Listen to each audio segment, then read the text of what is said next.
they perceive have been taken.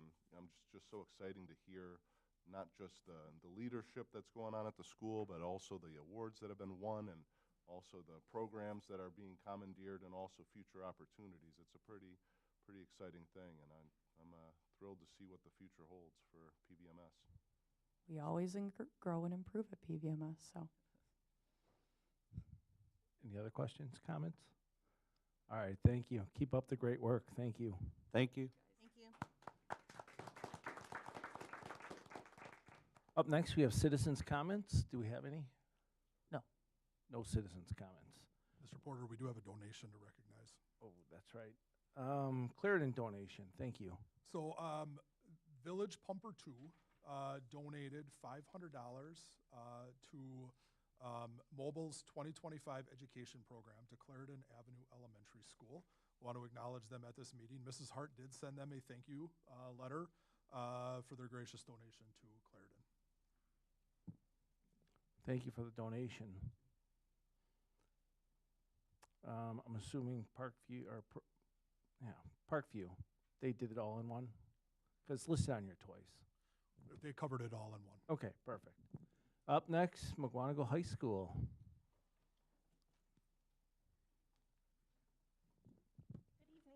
Good evening. Good evening.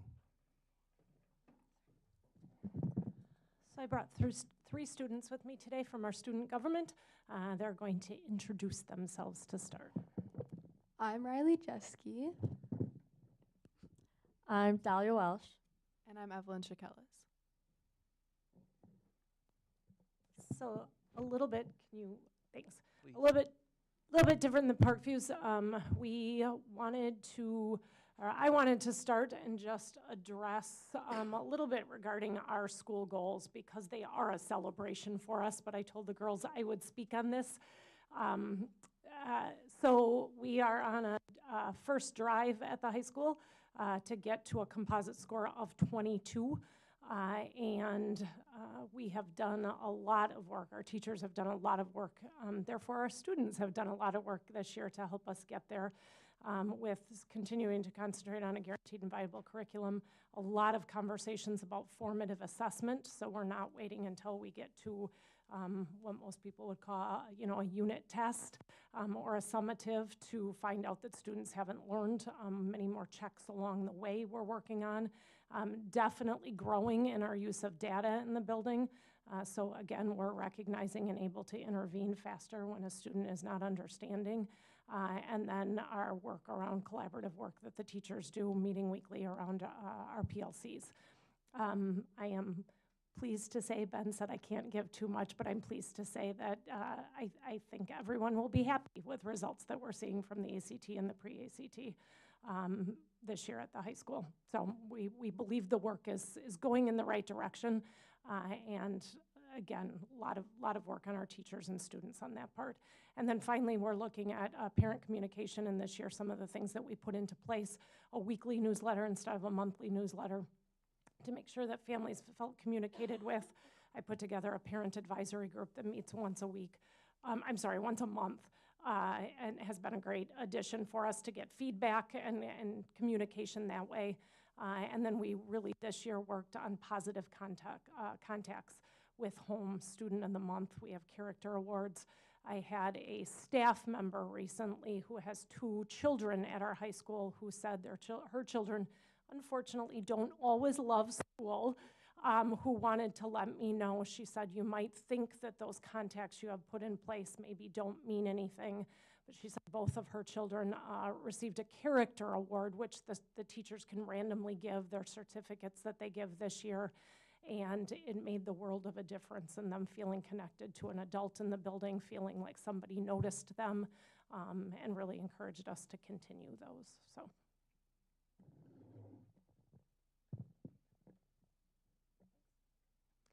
Okay, so I'm going to talk about AP exams. I am in 3 myself, and by the looks of the data, the total AP students and number of exams have increased greatly since 2021, and the total AP students in 2025 was 517, and number of exams was 936, meaning a lot of students were taking multiple exams this year, which is really good because AP exams greatly prepare us for the future college courses, and you can also receive college credit from them depending on the score you get, which is very helpful and honestly improves confidence, like knowing what to expect in future years. And yeah.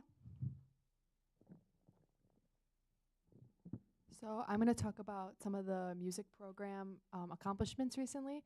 So like Parkview said, the high school also performed at Solon Ensemble, and I think we had 50 some students that went to state, right, Ms. Blue? 100 students that went to state this year. And then 7 of those students got exemplary awards and 12 of them got nominated. So an exemplary award is a award that is given to a very few number of students, and it's like the best performances in southeastern Wisconsin.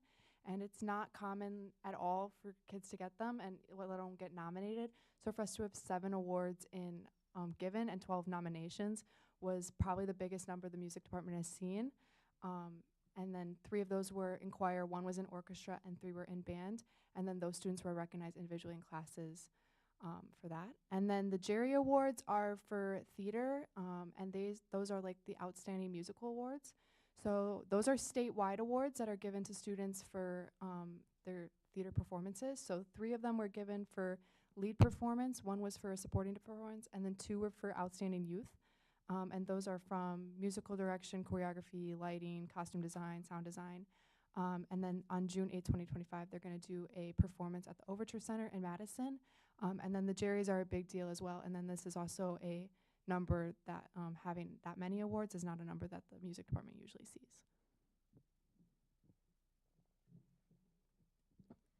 On May 2nd, we had a spring pep assembly where our spring sports teams were recognized. We played games such as basketball with impaired vision goggles and tug of war and teacher versus student dodgeball. They announced the prom court, and this spring pep assembly really helped us see a big school spirit boost. And before the assembly, we had a lesson plan on behaviors, and we really saw a great increase of better behaviors from our homecoming pep assembly.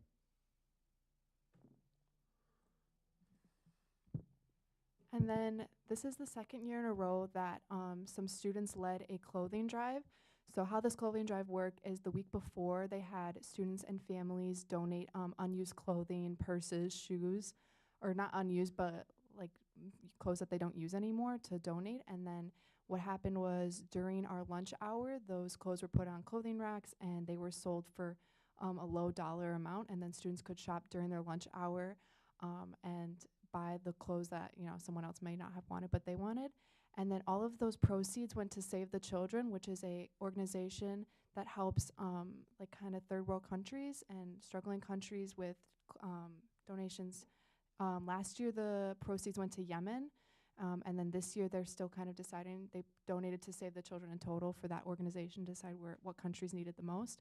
This is 100% student run, though they do work a lot with admin and custodial staff on getting the tables, the clothing racks. And then this has so far made about $2,000, so about $1,000 a year.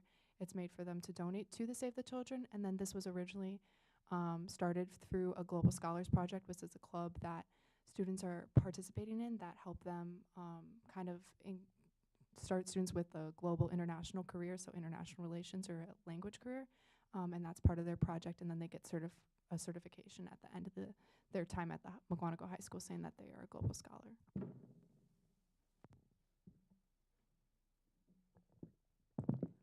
We got a new schedule this school year, and there are 63-minute class periods, which has worked tremendously well for learning and student attention spans, because we don't have long ones of those. But it's nice because we have a variation of days per week, and we meet 3 to 4 times a week, depending on what letter day we start on.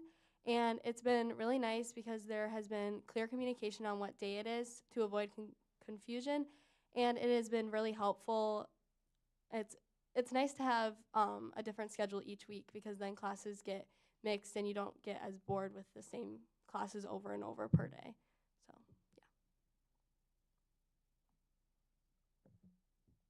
yeah. And then this month we had a Rotary Teacher of the Month, Mrs. Sarah Wright, and she's a speech language pathologist, and she's had 20 plus years at MHS. So this award kind of just represented the great work that we have and the staff going on at MHS, and it was a big honor for Mrs. Wright and the Mukwonago community.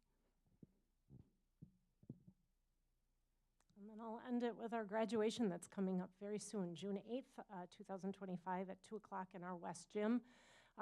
We added something new this year to graduation. I decided that most people don't want to hear their principal drone on about the great accomplishments of the class or speak to the class, and so we brought in a tradition that I've seen work well in many, many other schools, and that is that our senior class voted on a teacher that they want to give about a 5-minute speech to them and leave them with some knowledge.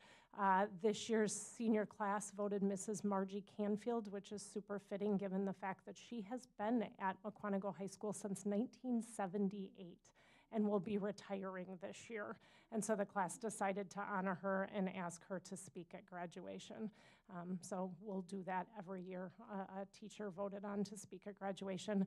And then also new this year, we had parents reach out and say, can we get some of those yard signs and celebrate our students throughout the entire community like we've seen other districts do. So there's a picture in the upper right-hand corner of the yard signs that we brought in, and the company gave a really nice kickback to the building for each sign that was bought too. So we'll use that for things like teacher conference dinners and Teacher Appreciation Week in the future. Questions at all? Any questions? What grade are you girls in? Are you seniors? I'm a junior. I'm a freshman. And I'm a sophomore. Excellent. Awesome. Well, very well done. You're very well spoken. Thank you. So did you get to perform tonight? Yeah, we performed our first song. a song, yeah. Awesome. Thank you for your dedication. So sorry the weather put a damper on it for you Friday, but I'm glad you made it here. So thank you. I want to thank Stephanie Blue too, talking about the high school, and I'll use her word, vibe of the school is totally different walking into this year versus previous years, and I just want to say thank you for all the hard work and the direction you're taking to school. All right, I think that's all we have. Thank you. Thank you. Thank you. Consent agenda. We're looking for the approval of the committee of the whole meeting minutes of May 12th, 2025, and approval of vouchers and receipts. Any questions or comments? Hearing none, that is approved by consent. Moving on to policies. Yep, so carrying forward the batch of policies that we had last week at the Committee of the Whole, these will be on through June as we work towards action on them. If there are any questions from the board, please either ask them during the meeting or don't hesitate to reach out to me. Happy to provide more information, and then we would do an update for everybody, but we're not here to take action on these tonight. Any questions on those? Crosby? Is there any update on the surveys being made public? We are working on that. We're still working on figuring out which surveys we give and then what copyrights are associated with those. Thank you. All right, any other questions or comments? All right, thank you. Up next, we have 8600 Transportation. I asked Mr. Buckholz to please join us in maybe helping us answer questions or guidance. I know he no longer works for the bus company, but he has many years of being involved with the bus company, and he might be able to help guide us. We put this on the agenda because there have been numerous complaints throughout the whole year on behavior issues on the bus.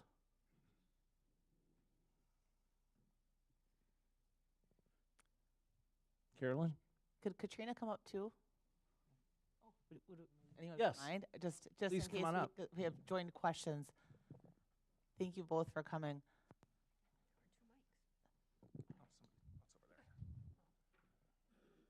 So for those of you who don't know me, I am Katrina Kine. I am Alan's, I guess, replacement?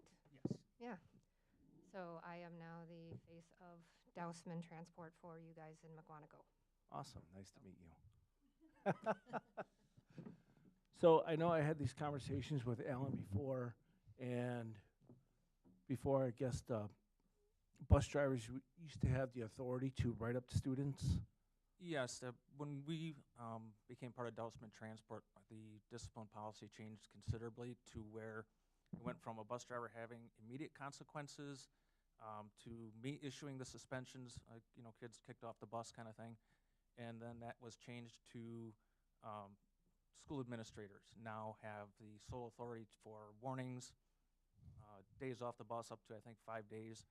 And if there were anything else further than that, it would go to Tom, who's been a very great champion for bus drivers. He's always been there when it was came down to if there was a safety issue with a student, he would, suspend that kid for up to 30 days, I think it was.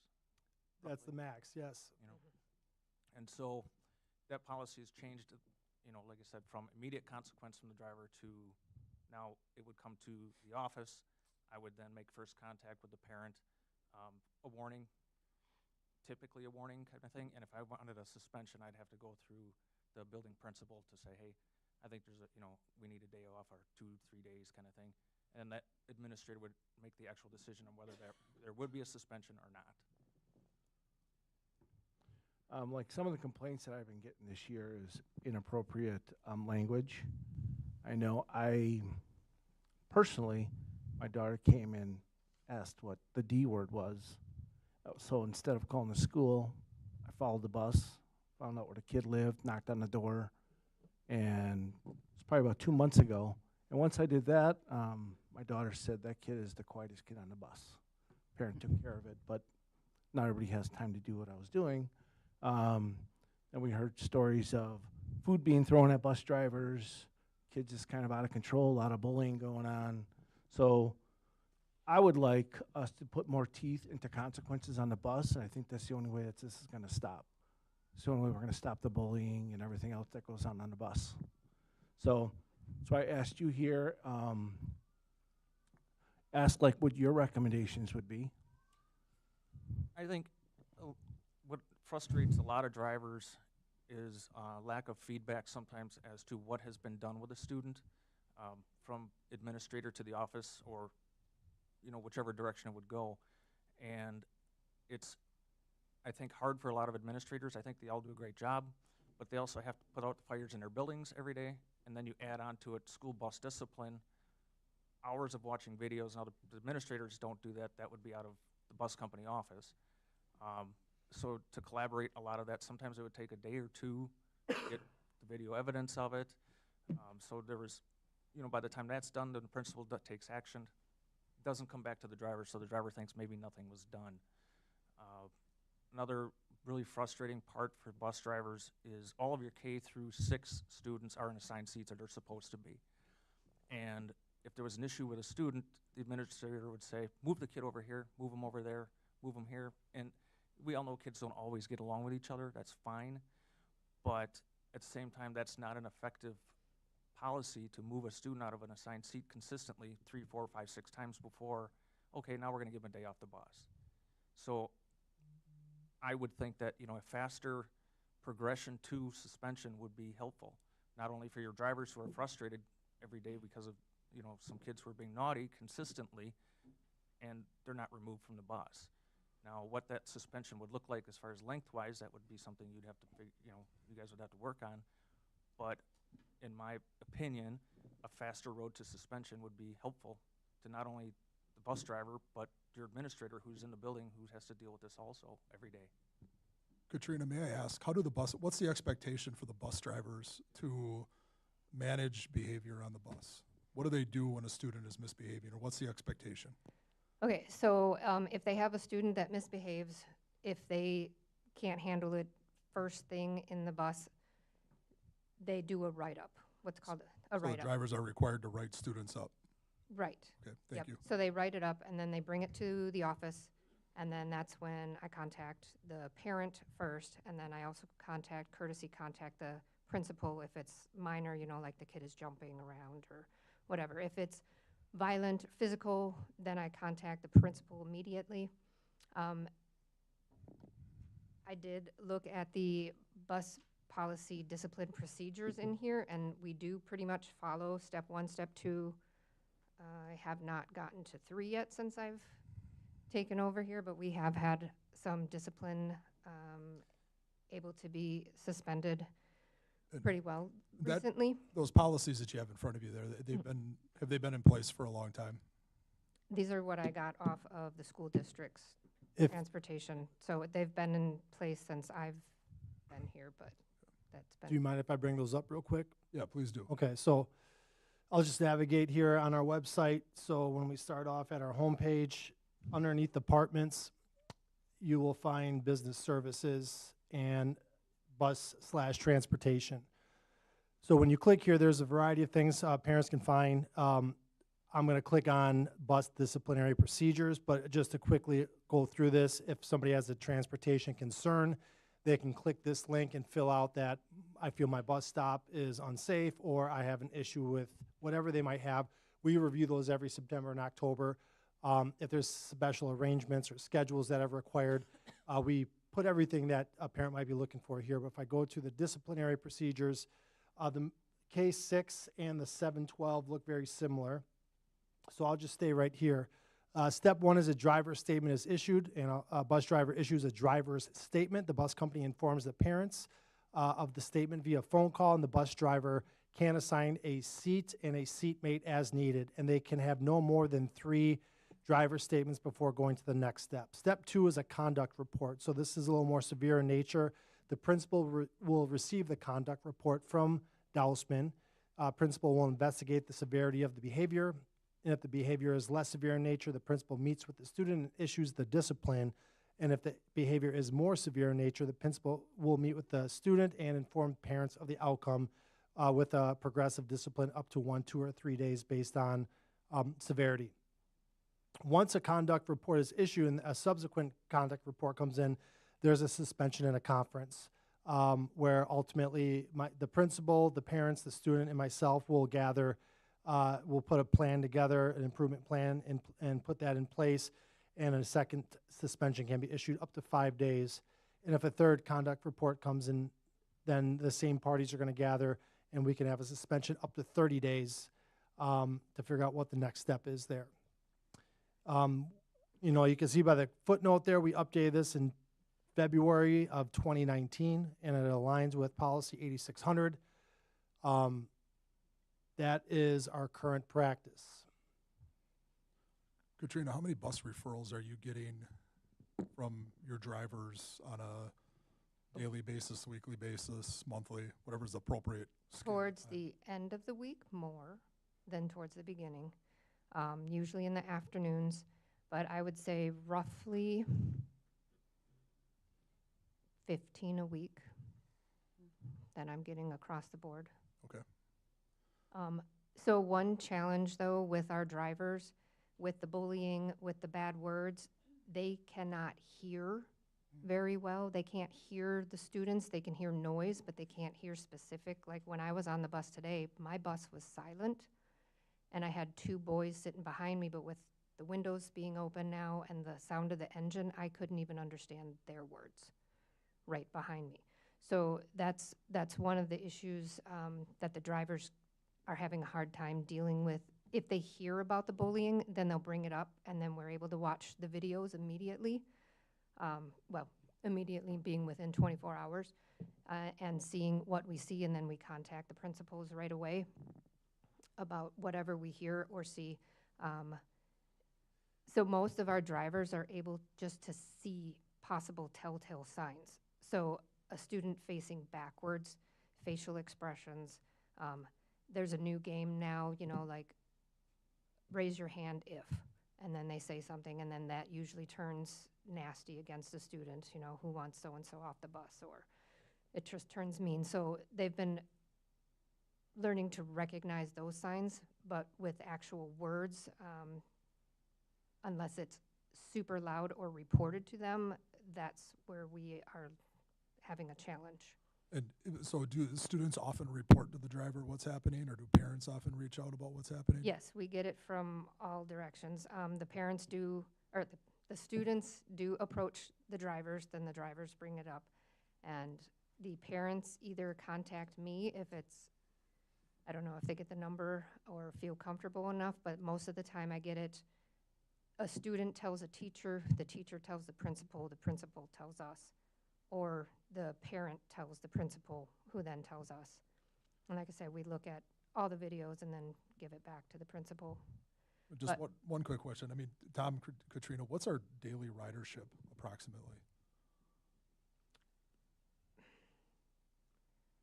Most of our buses are pretty decently filled, about probably, on average, I would say 50. You know, we have more, some are in the upper 60s, and then some probably in the 30s, 40s. So I would guess 50.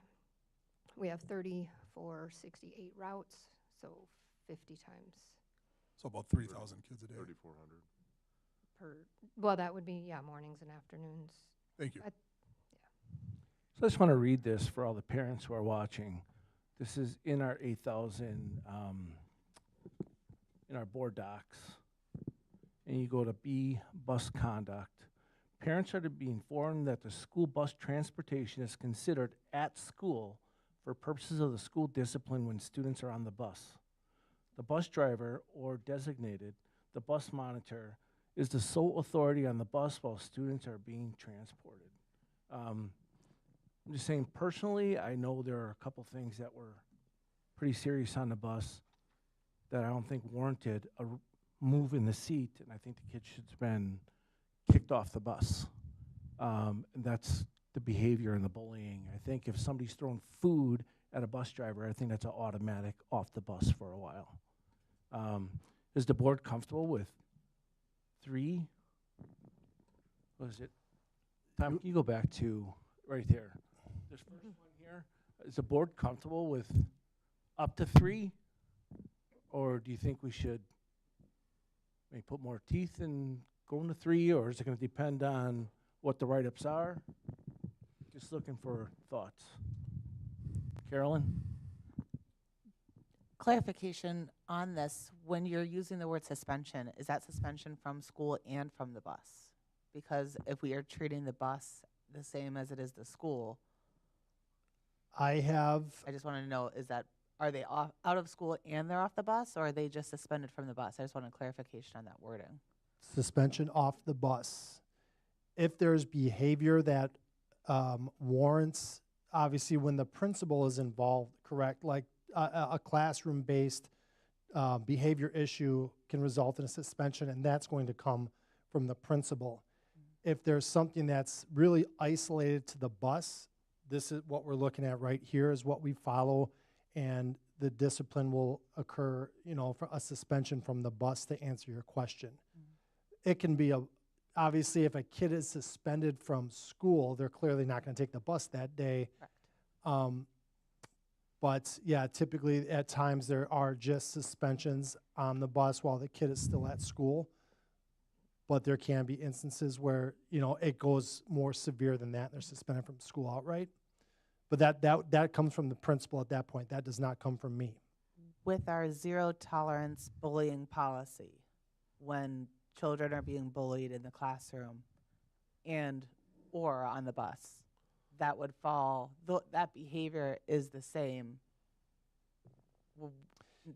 Doesn't matter what location they're on. Yeah, so if you look back at policy 8600, it essentially says as soon as the student steps foot on the bus, they're considered at school more or less. The behaviors that are expected at school are same behaviors expected on the bus. So the expectations don't change whether you're on a yellow school bus or you're in homeroom or the cafeteria, what have you. And with our bullying policy, I'm assuming, I didn't pull this one up, is that 1 warning?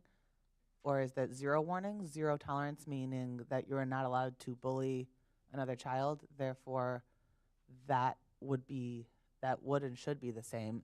Kind of tying back to Dale's question, I really believe you can get maybe a minor offense. You take a pen from somebody who's sitting next to you from their backpack, and they complain.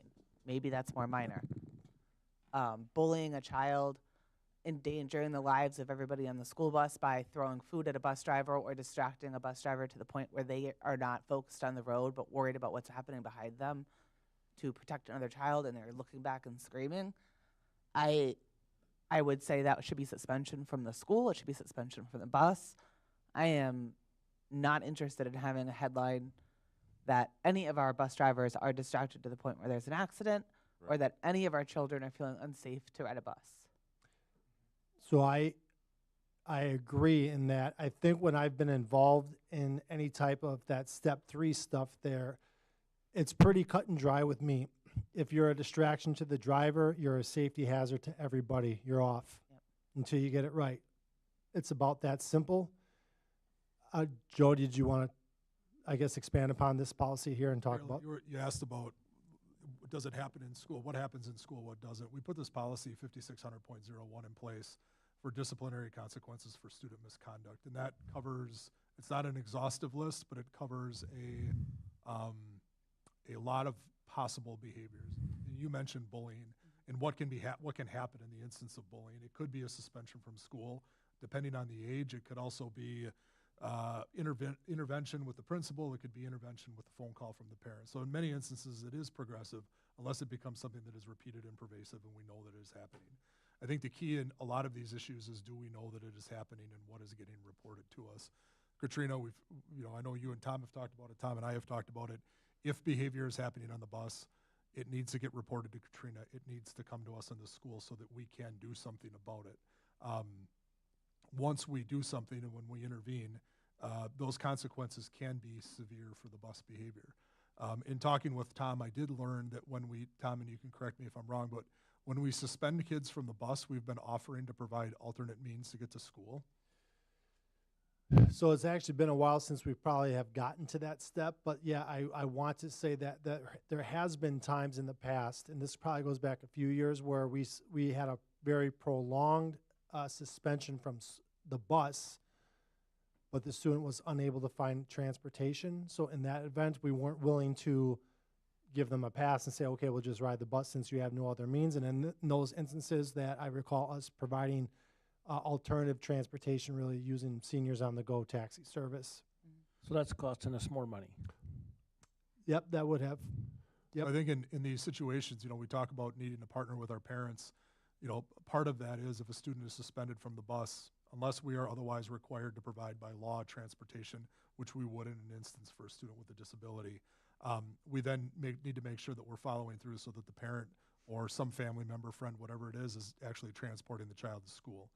Because I think that that's a critical component of getting the behavior to change. I mean, we can issue the consequence, but we also need to have the support from the family to help correct that behavior from home. If all we're doing is providing another means to get to school, that becomes, I don't think that quite gets the message across as to how we're going to discipline.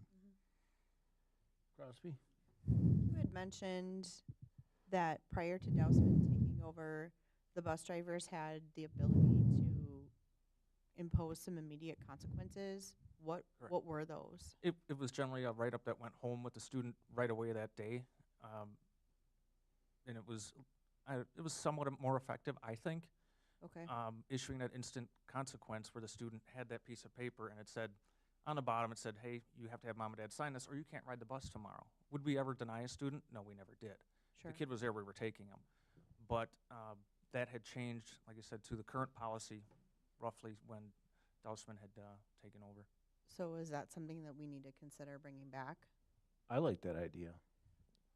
I would just advise some caution on that, because if we have students with disabilities who are suspended from the bus, and they cannot get to school, those count towards a 10-day suspension limit for students with disabilities, and then we will be in violation of IEPs, and we'll be on the hook for compensatory ed for that student. So there's no way I don't believe that there is a good way for all of the bus drivers to know that. And just for perspective, I don't know how long we've been in partnership with Dousman, but that has really been heavily emphasized in about the last 10 years, where school districts must ensure that a student with a disability can get to school if they otherwise cannot. Right, So- and our drivers are not privy to the information of who is special needs and who's not, besides just observing. And nor would there be Right. reason to share that. Right. So what's an alternative option then? Because what we're doing isn't working. What we were doing in the past was working, at least to an extent. But now we're handcuffed because of our students with disabilities. So what's the alternative? Yeah, well, I guess the question that I ask is, again, when we know, and I have to emphasize when we know about it, when the driver reports it, then there is a process in place. Now, if the chart up there that talks about 3 warnings, then a 1-day suspension or whatever it is, if that is ineffective, then I think we need to revisit what steps 1 through 4 are. But to turn over the responsibility of disciplining a student to anybody but the principal of the school, then I think we're gonna run into some bigger issues down the road that we have to have our hands on. I think then we have to have, I guess, more concrete policy for the administrators to follow through on that. Absolutely. Well, but my other concern with that is we're getting what, about 15 reports a week? Yep. Of what we know. But clearly, from what we're hearing from other parents, it's more frequent than that. But if the bus drivers can't hear it and they can't intervene and they can't write kids up, what are we doing? Like, how do we know? To add on to that, I wanted to add, I felt like 15 was really low. Yeah. And I almost wonder if that, in conjunction with it's not an indictment of our drivers, but a sense or an environment of apathy because their hands are tied. This is going through an administrative process and they don't really see any end game with it all. I mean, is our 15 really 45 or 50? Probably. So how about, I mean, it's a complex problem, but that says no more than 3 driver statements. How about if we break this out into anything that the driver sees as an immediate danger to their ability to drive the bus, they get to go, I don't know, a red card right to the principal. Like, you need to make sure, and then the principal can investigate if there's special needs, right?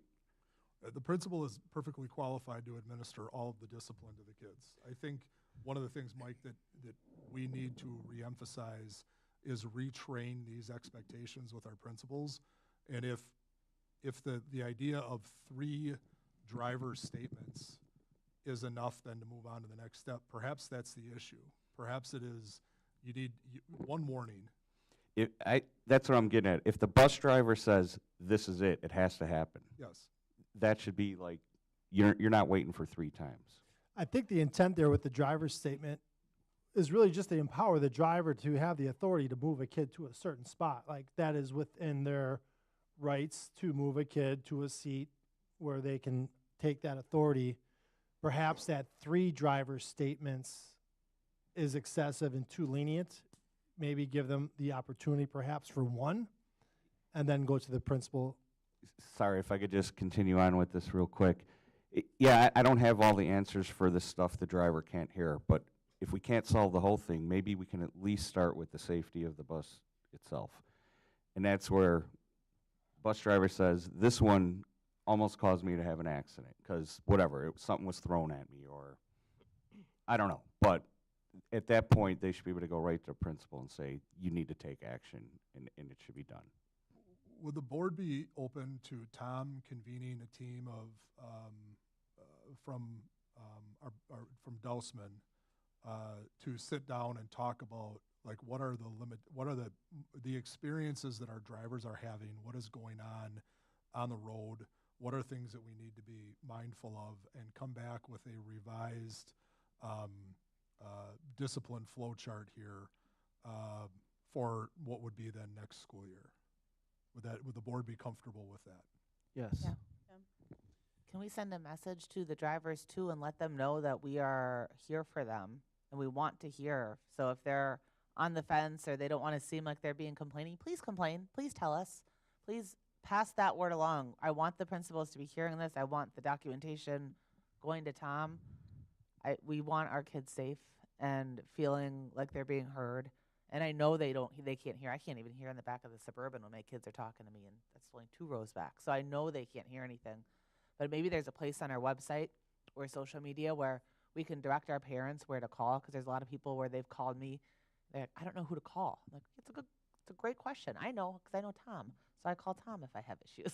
But a lot of parents don't know that. So what number should they be calling if they hear that their kid's been being bullied, or if they hear that their kid's being robbed while they're on all of those things that are happening that those bus drivers have no idea?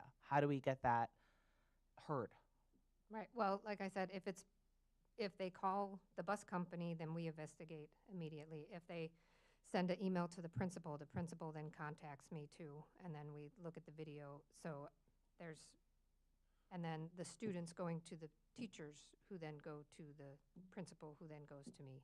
Right. I mean, those are the ways that I've received it so far. I mean, you know, our principals have the ability at the end of the day that if there is a bus that is unruly, the principal can get on the bus and ride the bus route home, And we've had and that. then, yep, and then come back to school. So we can address it, but again, one of the key things is knowing from the driver what is happening on the route, and then we can respond to that. And if it's already not being done, maybe, I don't know, a survey, or ask the drivers, hey, what would you like to see? Like, how can we empower you? Maybe there's some good ideas we haven't thought of. Jake, did you have something to say? I was just going to mention, which I think we're on track to do, but yeah, we got to find a way to, differentiate that, step one, where certain things are obviously fast tracked if, there's danger, it's distracting a bus driver. I mean, can't let that happen 3 times before we take action. Right, so. well, with the no more than 3 times, if it is a danger, safety, physical issue, I immediately go to step 2. If it's jumping on the seats, crawling on the floor, things like that, then we'll keep it down at the lower level and just contact the parents. But yeah, as soon as they put hands on any other student, or a perceived weapon, or slurs, racial slurs, or any other damaging words, then we immediately go to the principal. Jason? Being new here, I'm not sure exactly the answer to this. The mobile phone or the phone policy, does that extend onto the bus? The cell phone policy is for enter the front door of the school and leave on the back at the end of the day. Okay. So door to door. Unless it's field trips on a bus, correct? Field trips, any staff member who is supervising kids can set the expectation after school. It's no phone time, and the policy applies in that instance. So I know this is true with my son. It's not just an anecdote there, but with the young men that are in the scout group, a lot of them could attest to some of the first times that they saw many different things and heard different things is on the bus. So I think there ought to be an avenue to give. Obviously, there needs to be some differentiation, like Jake said, but to give more teeth and ability to have a consequence with what's going on the buses. Okay. Any other questions or comments on that? Thank you very much. I appreciate you coming, taking your time out and helping us out. You're welcome. Thank you. So Tom and Katrina will get together in the weeks ahead, and we will have something to the board for a summer meeting. Thank you. Alan. Thank you, Katrina. Thank you. Thank you. Moving on to personnel topics, director's report.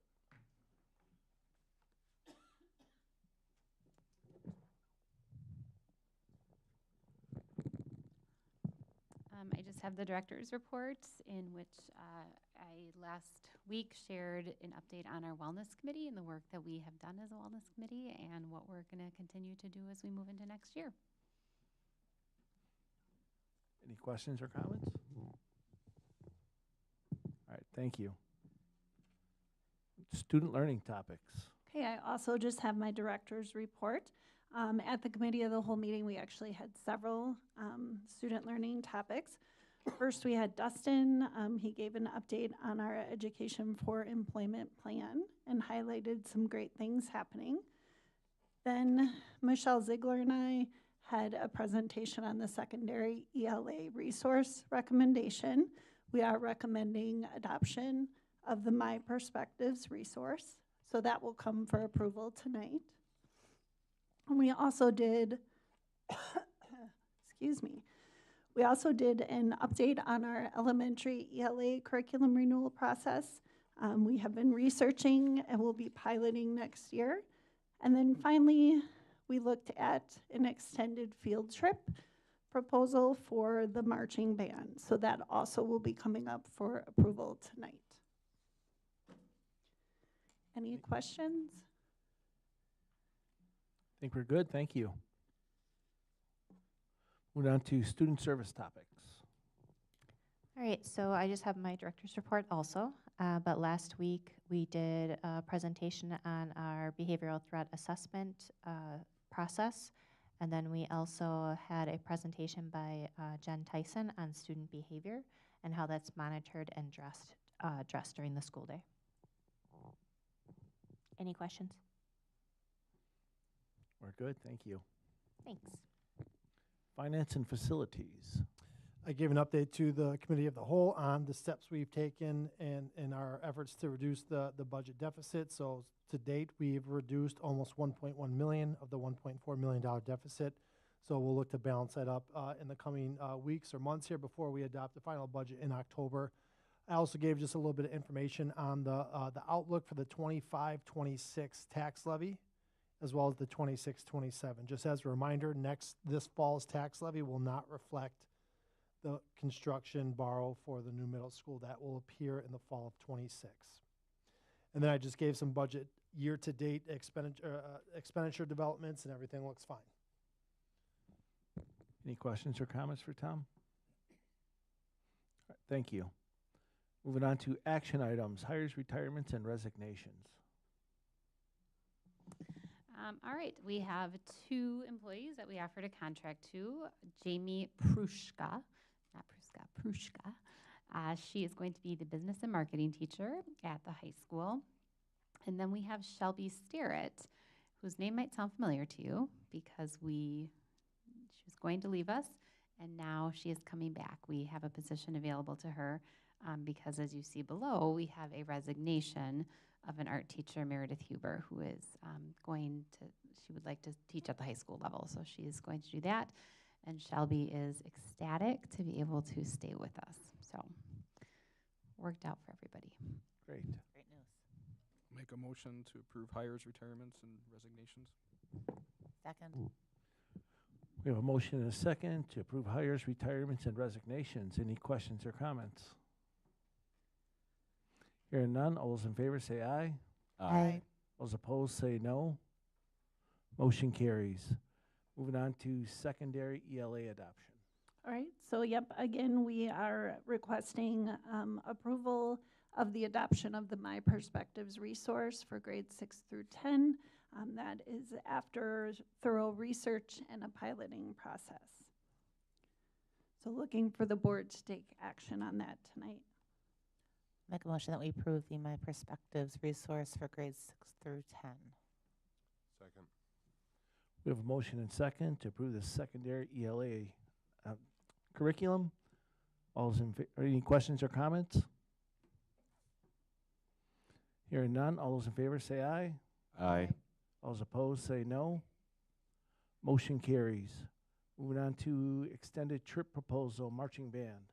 So again, looking for approval on this marching band trip that is to occur in August of this year.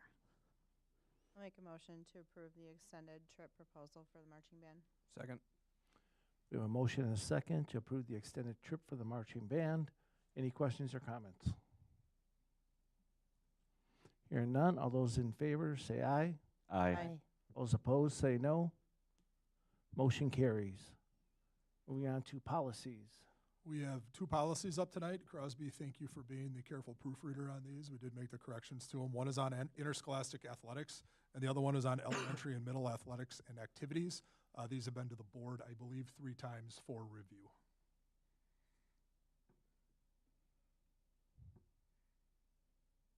Looking for a motion?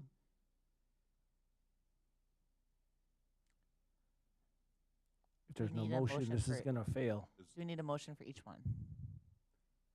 It can just be under policies.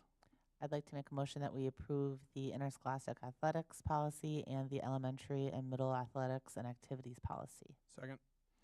We have a motion and a second. Any questions or comments? I actually have one question. Crosby? On the elementary and middle Yes. level, there's still an error in the very last sentence. I think it should say, or permit the use of any drug or medication, just like the other one. Thank you. I'm sorry. Yes. Okay. If you amend that, we will add the "or" in there. Okay, I'll make the amendment to add the "or" in the correct place. Second. We have a motion and second to add the amendment to the policy in the elementary middle school athletics. Any questions or comments? Hearing none, all those in favor of the amendment say aye. Aye. Those opposed say no. Motion carries. Now we're looking for a motion to pass the new amended policy. and the interscholastic athletics. We have a motion. We just have to vote on it? Yeah, we need a motion in a second because it changed. Oh, I thought we voted on the amendment first. What's that? Then it goes, We did a Yeah. vote Yeah. for the amendment. yeah. I don't think we need a new motion though, because it goes back to the, Okay. All right, we have a motion and a second. All those in favor, say aye. Aye. Those opposed, say no. Motion carries. Up next, we have the relocation of the Mukwonago Veterans Memorial to renovated Parkview Middle School location. So, so after the committee of the whole meeting, we're recommending that the board take action on the proposal to move the Veterans Memorial from the current location to the renovated Parkview school location per the site plan drawing presented on May 12th. Upon the completion of the project, and just for some background information, the Mukwonago Area School District would be honored to host the site, or host the Veterans Memorial on our site. We're committing to the space being presented during the May 12th committee of the whole meeting. The district would provide the cemented area. So if you can picture the layout of the property, the three flagpoles in the drawing, electric to the site, and we would maintain the location through lawn care and snow removal. Then additional funding would be the responsibility of the Veterans of Foreign Wars, American Legion, or other interested parties. So we've got that drawing on the map, and that is what we would be committing to. I just want to be clear, too, the school district is not in the business of fundraising for this. So, I'll make a motion to approve the relocation of the Mukwonago Veterans Memorial to the renovated Parkview Middle School location. Second. all right, we have a motion and a second. Any questions or comments? Hearing none, all those in favor say aye. Aye. All those opposed say no. Motion carries. Moving on to unfinished business, superintendent report. So this is the time of year where we start to recognize our staff who've hit some big milestones with us, our 15, 20, 25, 30, and 35 years. So I'm just going to go through the list of staff that are hitting these milestones. So 35 years of service, Lisa Hasler, speech and language pathologist at Parkview. 30 years of service, Mark Dumais, Sue Haas, Carrie Schultz, Tracy Stockwell, and Kevin Wright. 25 years of service, Carrie Adams, Pam Kramer, Shelley McLean, Ron Schlicht. Jeremiah Chitwood did hit 26 years this year. Our 20 years of service folks are Sue Brezovar, Cindy Fendrick, Kristen Glush, Sheila Grau, Christy Hogan, and Tammy Johnson. And Dean Kovsneski, Charlie Kuhl, Amy Novotny, Daniel Perney, and John Summers. And then our 15 years of service folks this year are Ryan Bice, Megan Cash, Jennifer Lintz, Jeanette Moore, Chelsea Poslinski, Ashley Roffers, Zach Schneider, Catherine Selzer, Megan Swift, and Polly Wudushek in our food service program. So great group of folks that have committed many, many years to us. We greatly appreciate their service to our district and to the kids who go to school here each day. Question came in regarding the detachment request that we saw last year. And just to remind everybody, update everybody, so a detachment request was made. We did a hearing, I believe it was back in February, if my memory is serving me correctly, about a year ago. The board at that time voted to approve the request. I believe it was on a 5-4 vote.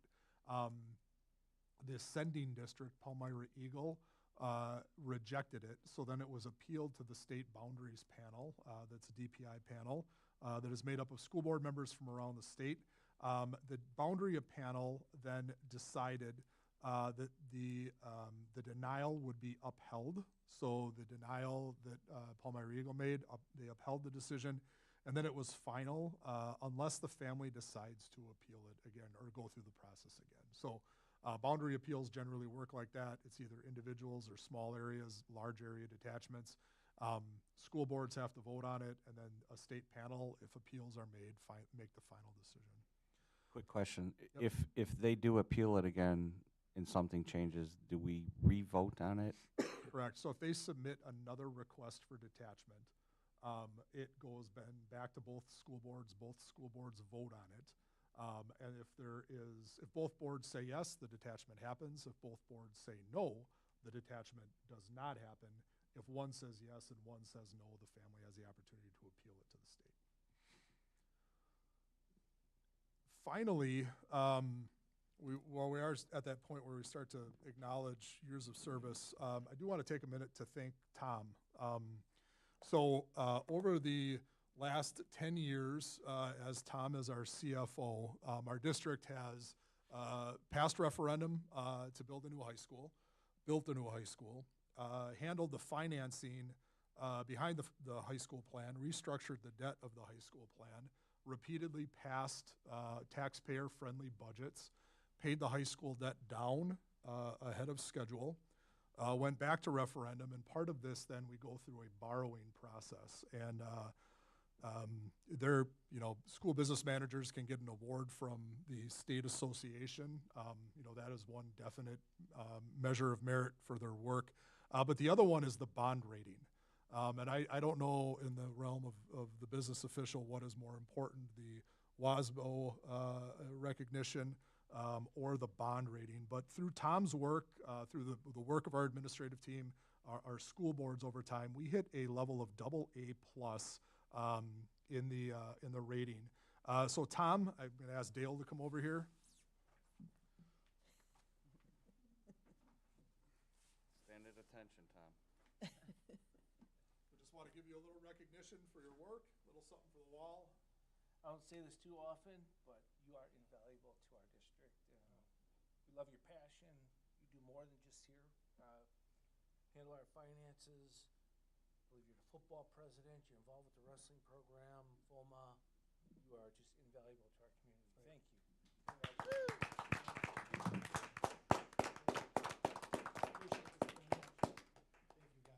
Speech? You don't want to hear it. For the record, real quick, as a taxpayer, seeing all the stuff that's gone on, I am blessed to live in this district with someone like Tom watching all of our dollars. It's more important than most people realize, and you, like Dale said, invaluable. Thank you.